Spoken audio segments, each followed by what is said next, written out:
땡땡땡 의원님. 저게 뭐냐면요. 이재명 더불어민주당 대표가 민주당 의원 전원에게 이름을 손수 다 이게 바꿔서 문자를 보냈다고 합니다. 이게 어떤 내용이 들어있는 겁니까? 그 민주당 전 의원에게 또 친전 편지도 보냈다고는 기사가 있었고요. 이번에 이제 문자도 직접 일일이 보냈다는 건데요. 그만큼 이제 체포동의안 이제 표결을 앞두고 내부 표단속을 한다는 의미가 분명히 커 보이고요. 왜냐하면 일부 비명계 의원들 입장에서는 뭐 전부 자유투표하는 게 맞다. 그리고 물론 현역 의원은 아닙니다만 원외 인사지만 민주당 내 중진이라고 불릴 수 있는 박영선 의원 전 의원이나 이런 분들 같은 경우 또 박지원 비대위원장 같은 경우는 이 부분에 대해서 이재명 대표가 솔선수범해서 체포동의안에 대해서 민주당이 좀 굉장히 생산적인 표결을 해야 된다라고 주장을 하고 있기 때문에 저는 그런 것들을 염두에 두고 이재명 대표가 27일로 예정되어 있는 표결에서 민주당 전원 의원들에게 표를 단속하기 위한 하나의 방법이라고 생각합니다. 그래서 초선 모임에도 갔고 그다음에 비명계 대표적인 인사들도 개별적으로 다 만나서 이야기를 하고 있는 것으로 보이고 그다음에 어제 정의당 이 노란봉투법 농성장 찾아간 것도요. 물론 노란봉투법에 대한 뭐 민주당의 입장을 지지한다는 이야기를 하는 것이지만 정의당이 지금 6분이 다 체포동의안에 가결표를 던지겠다고 이야기를 한 상태 아니겠습니까? 그래서 정의당 의원들의 아마 체포동의안 부결의 호소 움직임도 보여주기 위해서 아마 어제 농성장을 찾은 것으로 해석이 됩니다. 영장 내용을 다 첨부했다고 하더라고요. 그만큼 영장 내용 다 읽어봐라. 난 자신 있다. 이런 뭐 자신감의 표현입니까? 예, 뭐 일단 영장 내용 자체와 관련해서 당연히 국회의원들이 체포 동의안에 대해서 가부를 결정하려면 영장 내용이 정당했는지에 대해서 확인해야 될 절차가 분명히 필요하기 때문에 그런 측면도 분명히 있고요. 뭐 이미 그 지역위원장들한테는 20쪽짜리의 내용을 가지고 영장 철구가 얼마나 부당한지에 대한 설명들이 분명히 갔었거든요. 그러니까 좀 지금 민주당 내부에는 좀 두 가지 흐름이 하나 있습니다. 그러니까 다른 흐름이 아니고요. 영장 내용이 매우 문제가 많다. 영장 내용들을 읽어본 많은 분들 같은 경우는 매우 정치적인 방식으로 영장을 만들어서 소위 죄가 있는 것처럼 만들어낸 그러니까 정치적 영장이었다라는 판단들이 많이 있고요. 거기에 이제 또 불을 지른 건 대통령실의 발언이었어요.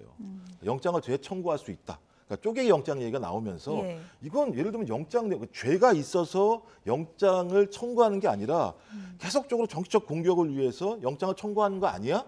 근데 거기에 대통령실까지 고위 관계자라는 어떤 이름으로 그런 내용들을 공개적으로 언론에 얘기를 하는 상황이기 때문에 이 부분과 관련해서 내부에서는 매우 격앙되어 있는 측면들이 있고요. 그런 격앙된 측면들과 관련해서 본인 스스로 말씀하셨던 것처럼 구체적으로 영장 내용을 보십시오. 영장 내용을 보게 되면 그런 내용들이 다 나와 있습니다. 이런 내용들과 관련해서 당이 좀 단일한 대우로 맞서야 된다. 가장 궁극적으로는 소위 검찰과 정부가 요구하는 내용들의 핵심은 야당을 분열해서 파괴하려고 하는 것이다. 그러니까 일종의 내년 국회의원 선거를 위한 하나의 정치적인 과정이 아닌가라는 판단들이 꽤 많이 있습니다. 그런 측면에서 당대표 입장에서 이러이러한 영장 청구 내용의 허술성, 문제점들에 대해서 제기해서 우리가 단일한 대우로 가자라고 하는 하나의 일련의 행보라고 생각이 듭니다. 영장 내용이 좀 감정적이다. 민주당에서 이런 이제 비판이 많이 나오고 있는 상황이고 그래서 단합하자 이런 흐름도 있지만 또 원외 인사들은 이재명 대표의 결단이 필요하다. 이런 얘기도 또 연일하고 있습니다. 박영선 전 의원의 얘기를 잠깐 들어보겠습니다. 저는 이재명 대표가 할 수 있는 정말 묘수다 그리고 신의 한 수다라고 생각합니다. 스스로 자기가 갖고 있는 것을 내려놓는 모습. 그러면 국민들이 굉장히 많이 성원할 것이고요. 그리고 그것이 내려놓는 그 모습이 스스로 힘을 갖게 하는, 거꾸로 힘을 갖게 하는 저는 그런 사직생, 행직사 이런 어떤 그 논리가 작용되는 그 이치일 것이다. 내려놓는 것이 더 큰 힘을 얻는 지금 길이다라는 주장인데요. 이재명 대표가 이 말을 좀 어떻게 보십니까? 좀 저긴 일관되게 민주당 내에서 제기됐던 문제 제기죠. 그러니까 이재명 대표가 당대표가 돼서 일어났던 일에 대한 지금 무슨 수사나 구속영장 청구가 아니고 이재명 대표가 오래전에 성남시장이라고 하는 직책을 수행했을 때 있었던 비리 혐의와 관련돼서 수사를 받는 것이기 때문에 당대표직을 유지하면서 당이 그 이재명 대표 본인의 사법 리스크와 옥죄 작전으로 같이 한 몸이 돼서 이 불구덩이로 들어가는 것은 너무 위험하다라는 이야기는 계속 비명계 일부 의원에서 계속 제기가 됐던 것이고요. 예. 또 일부 또 중도적인 성향을 가지신 분들도 저는 비슷한 생각을 할 거라고 봅니다. 민주당이 가지는 한국 정치의 역사성이 있거든요. 이게 민주주의에 기여했고 오랜 역사와 전통을 가지는 정당인데 그 민주당의 당대표직을 계속 유지하고 있기 때문에 현직 당대표로서 민주당 전체가 똘똘 뭉쳐서 지금 이 구속영장 청구, 그다음에 사법리스크의 범죄 비리 혐의에 대한 방어를 계속하고 있기 때문에 만에 하나 기소가 되거나 1심에서 유죄 판결이 나거나 대법에서 실제적으로 확정 판결이 유죄로 나버리면 민주당 당대표로서 같이 싸워왔던 민주당 전체가 사실 폭망하는 결과가 있다는 거죠. 그러면서 아마 박영선 전 의원 같은 경우 민주당이 오랫동안 비주류로서 목소리를 냈던 분이기 때문에 예. 이런 민주당과 이재명 대표를 분리하라 이런 식의 아마 문제 제기와 아마 충원을 하는 것으로 보입니다. 최근에 민주당 지지율이 이제 비상이라는 분석이 많기 때문에 이제 기소 절차로 갈 경우에 대표직을 내려놓는 묘수를 선택할 수도 있나 이런 또 이제 시각이 있거든요. 아마 오늘 의원총회가 열리니까요. 예. 다양한 의견들이 나올 거라는 생각이 듭니다. 말씀하신 것처럼 가결, 부결과 관련해서 내부에서 당론으로 정할 건지 아니면 자율투표로 할 것인지에 대한 예. 판단이 있을 것이고 말씀하신 것처럼 소위 박영선 전 장관처럼 당대표직을 내려놓거나 아니면 체포동의안을 받으러 가는 게 낫지 않겠냐 이런 얘기들이 분명히 있을 거라는 생각이 들긴 하는데 당의 중론은 그렇지는 않은 것 같아요. 핵심적으로는 체포동의안이 왔다라고 하는 내용들은 구속영장이 원인 아니겠느냐. 근데 구속영장이 매우 문제가 많이 있다라고 판단을 하기 때문에 그렇다면 오히려 우리는 검찰의 정치적 행위에 대해서 비판을 해야 되는데 예. 오히려 그런 행위에 대한 비판보다는 이런 내용들 자체가 어떤 이재명 당대표를 겨냥하는 듯한 부분이 보이기 때문에 문제가 있다는 얘기하는 것이고요.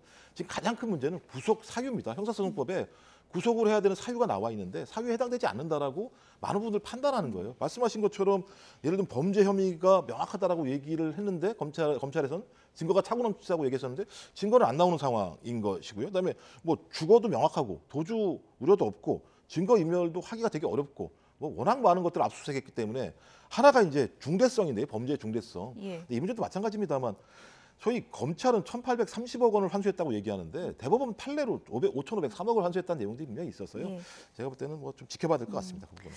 두 분께 끝으로 앞서 이제 속보가 들어와서요. 노란봉투법 이제 상임위 통과되지 않았습니까? 이제 법사위는 이제 국민의힘의 김도읍 그렇죠. 의원이 위원장으로 있기 때문에 이제 본회의로 직행하지 않을까 이제 그런 생각이 드는데 두 분도 이제 찬반 의견이 좀 엇갈리실 것 같은데 두 분 의견 끝으로 좀 듣고 마무리하겠습니다. 그 이제 지난번에 우리 대우조선해양의 이제 그 하청업체 분들의 이제 파업을 봤습니다. 그래서 부당한 노동 현장에서의 어떤 부당 노동 행위에 대해서는 뭐 근절하는 게 정부의 입장입니다만은 그동안 이제 민노총 산하에서 파업들을 정치적으로 행함으로써 파업이 그냥 단순한 파업이 아니라 파업 현장에서 그 원청업체라든지 아니면 모기업에 있어서 엄청난 경제적 손실을 줄 경우에는 항상 그 다음에 파업이 끝나더라도 손해배상을 청구를 했었어요. 예. 그것이 이제 그 다음 불법 파업을 막기 위한 하나의 이제 현실적 조치였는데 그 부분을 이제 못하게 막겠다는 게 노란봉투법 아니겠습니까? 그래서 이건 노동조합의 파업권이라는 어떤 권리와 그다음에 기업의 생산활동의 이제 자유라고 하는 부분 사이에 사실 상충되는 것이어서 저는 이 부분을 왜 정의당이나 민주당에서 그냥 논의 없이 이렇게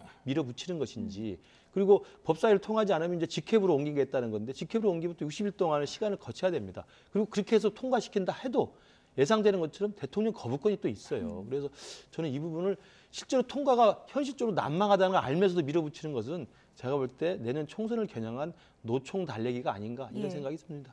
제 생각에 좀 토론을 해봤으면 좋겠다는 생각이 들어요. 이 내용이 나오게 된 게 2014년도 쌍용자동차 파업 때문에 손배소가 됐었고 이런 문제와 관련해서 엄청나게 많은 분들이 스스로 목숨을 끊기도 했던 측면들이 분명히 있습니다. 저는 그런 부분이 분명히 있기 때문에 핵심적인 내용은 그런 거죠. 그러니까 소위 쟁의행위에 대해서는 매우 축소된 내용으로만 허용을 해주고 손배소에 대해서는 폭넓게 허용을 해주는 상황이 벌어지기 때문에 이 문제로 인해서 소위 헌법에 보장되어 있는 파업 행위를 제대로 할 수 없다라고 하는 근본적인 문제가 있다. 전 그렇다면 이 문제가 지속적으로 문제가 되었다고 한다면 국회 내에서 그런 부분들에 대해서 충분한 논의를 해야 되는데 여당에서는 거의 제가 볼 때는 토론도 하지 않겠다라고 얘기를 하는 방식이기 때문에 그런 것을 우회하려고 하는 또 다른 방법들이 지금 채택이 되고 있는 거잖아요.